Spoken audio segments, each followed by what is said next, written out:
There is a new playing field that is stirring investors' interests the world over. An arena with exciting economic promise and unlimited potential. A pitch boasting an expanding middle class and a GDP per capita that has more than doubled in the last 15 years. This is Africa Rising. One company has had a dream and seen the future. One company is the channel through which global capital accesses opportunities of scale in Africa. That company is Centum Investment. Centum was initiated very many years ago by the first president of this nation. Centum is a listed investment company. Our vision is to be Africa's foremost investment channel, and we're doing that by creating a platform of opportunities across 8 sectors that investors can participate in, and also that can offer our shareholders access to otherwise inaccessible investment opportunities. We are taking a lead in the development, and so we are the ones who are creating the opportunities and then availing them to other investors within the market. We take opportunities from the ground up, greenfield opportunities, scale those up, de-risk them, and then offer other investors access to those opportunities. In recent years, the continent has been characterized by rapid urbanization and demographic changes, leading to significant evolution in the real estate industry. As the growing populations drive demand for different types of real estate, Africa's cities expand and many more new ones arise. There's a massive opportunity for real estate in sub-Saharan Africa, particularly East Africa. Population growth, particularly in this region, is very high. The real estate market is not actually meeting the demands of the population growth. Athena Properties is a wholly owned subsidiary of Centum Investments Limited. Athena Properties actually plays in an end-to-end solution in real estate. We call ourselves the real estate developer of choice. Where traditional developers will build unplanned, informal development, Athena takes large-scale development, mixed use, works the development in terms of proper planning, infrastructure. We then take the development from conceptualization right through design, right through construction, and then into the operation phase where we actually manage the development moving forward. Athena is developing 2 new cities in Kenya and Uganda. Both cities are under construction. The first phase is scheduled to be complete by Q2 next year, 2016. We are working on 2 Rivers development, which is a new city on 100 acres in diplomatic blue zone of Nairobi in Kenya, and Palmarina City, which is a new lakefront city in Uganda. 2 Rivers is a mixed-use commercial development that is set to be business, residential, and commercial location of choice for people in Kenya. This phase includes the largest shopping mall in sub-Saharan Africa. Palmarina will be more of a resort town, so it will have all the users in it. It will have educational facilities, healthcare facilities, hospitality facilities, recreational sports facilities, residential, office parks, and retail facilities. When we actually develop, we provide all of the services, and the services they are privately provided and privately maintained, which means that through its development lifespan, there will be no deterioration of services. Developments like 2 Rivers and Palmarina in Uganda are going to start drawing a lot of international retailers, international businesses to Kenya. And it's the first step to actually provide that economy growth for Kenya.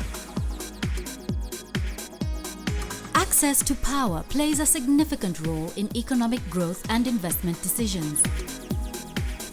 Infrastructure, especially in power and transport, creates consumer demand, and its absence stifles it. Kenya's power industry is still in its formative stages. In total, we have 2,200 megawatts installed in generating capacity for a population of about 45 million people. That is 3% of how much South Africa has. Really, we don't really have much power.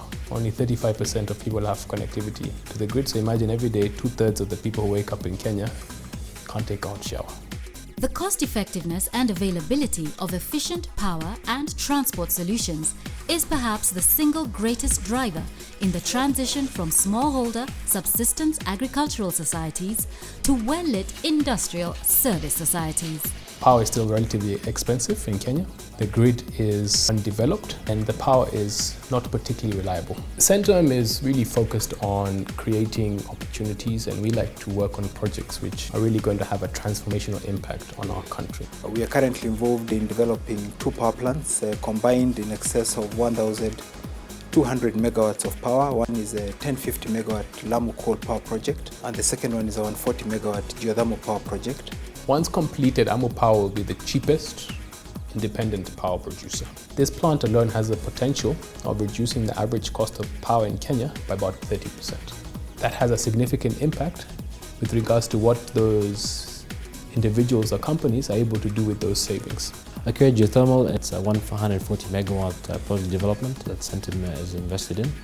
It's a greenfield geothermal project whereby we're doing the exploration drilling, and then eventually, once we find steam, we'll build a power plant. We're doing it in 2 phases. So the first phase is 70 megawatt. We're working with Kengen. Kengen is contracted to do our drilling. We've actually began the drilling already. We're seeing a lot more venturing into partnerships with the private sector, and from an investor point of view, allocating to infrastructure projects, which we were not seeing about 2 decades ago. So there's obviously been quite a bit of growth in that particular space, and we believe that over the next 5-10 years, the picture will more or less match the kind of allocations we're seeing in emerging markets. As Africa rises, there is a need to package the investment opportunities palatably to meet the needs of various investors from across the globe. From where we sit, we do a bit of the marketing for some of the products that Centum is looking to roll out. We have 2 asset management subsidiaries. One is Genesis, which is the second largest asset manager in the country. The other one is Nabo. We are an investor in Platinum, which is a microfinance company. We're also an investor in Aon, which is the largest insurance brokerage company in the country. Nabo Capital is the primary driver of third-party funds. We provide the link between opportunities and investment solutions. What that means specifically is we not only provide investment solutions to investors, but also provide capital to projects needing funds. It's an exciting time, not just for the industry, but for the investor as well, and an opportunity for you to make remarkable returns in a fairly decent amount of time outside of the traditional space. We want to be the real hub of African deals, where all the global capital tries to tap into. Access to financial services, be it in the form of services of commercial banks or SME loans, have traditionally been the backbone of financial systems in the world. In sub-Saharan Africa, there still remains a large portion of the populace that does not have access to these services. Every SME is looking for capital. Debt capital, every SME is looking for it, but the issue is most of them cannot be able to access it. For us as Centum, and where I sit pretty much, our opportunity is mostly on private equity. We have invested in KREP Bank, where we own a majority stake, 67%. The opportunity is huge because as we look at it, it's a brownfield bank. We are finding ourselves at the confluence of many forces.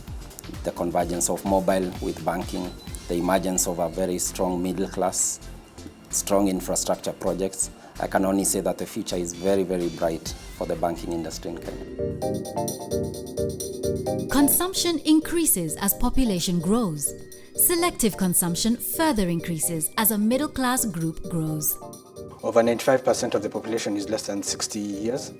You're looking at the fastest growing urbanization rate in this part of the world. The good thing about urbanization, it means then they require manufactured products, it means they require real estate, it means they require transport, and all these are services that will lead to manufacturing and at least further on the growth of the GDP. This is further reflected in the large number of people with disposable income who demand quality products. The FMCG sector is one of the fast-growing sectors in the Kenyan economy, and with a growing population, basically, the market is there. Almasi is the holding company for Rift Valley Bottlers, Kisii Bottlers, and Mount Kenya Bottlers, which are the local Coca-Cola franchisees for those specific territories. These 3 businesses were basically contracted to produce Coca-Cola products, which include Fanta, Coca-Cola, Sprite, Stoney, and the sunny water, and also the juices as well. We've been working towards increasing our capacity through improving the storage facilities that we have. We've just invested in RGB line. The RGB line is really the returnable glass bottle line. We've invested in a 36,000 BPH line, and we are also right now in the process of investing in an additional 40,000 BPH PET line. So PET is really the plastic bottles.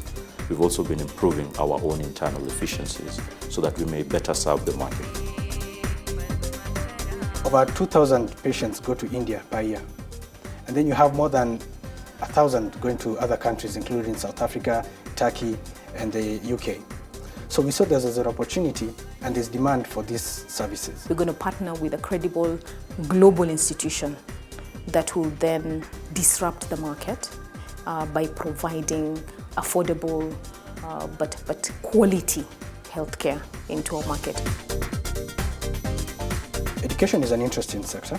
A majority of the middle class will attribute their movement from the low income to middle class to education. So that explains the importance of education. In education, we are looking to build schools across Kenya and East Africa, right from kindergarten through to high school. We have already identified an international partner who operates schools internationally in the Middle East, in Europe, in the US. We anticipate that the first school should be ready by the end of 2017. What they bring on board is a different way of providing education, which is hinged on technology.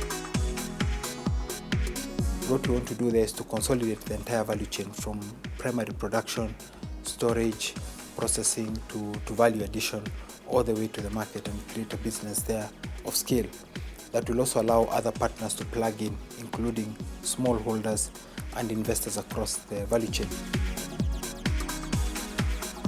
As corporations build the economy, they should also build the communities around them. As such, the Centum Foundation is an accessible vehicle that leverages on partnerships to consolidate, scale, and facilitate activities that not only have a high impact on the community, but also provide sustainable solutions. What we have done through the foundation is then identify young entrepreneurs with winning ideas and then provide the relevant support they require and invest in their enterprises. And with that investment of capital, but also holding their hand in terms of all other operational aspects of their business, we want to see them grow from small to medium to larger enterprises that then will directly impact on the Kenyan economy. Our focus is to create opportunities, not just for ourselves, but for other investors who are like-minded, who wish to join us in any of these sectors and lead their development. It's great working for a company that is able to attract significant sums of investment, both locally and internationally. We're looking to grow our assets from the current 40 billion shillings to about 120 billion shillings by 2019, and to be active in 8 key sectors of Kenya's economy. We are creating things that have never been created before. So what we have is a team of highly entrepreneurial, visionary individuals who want to make a difference in Kenya and also a difference in Africa.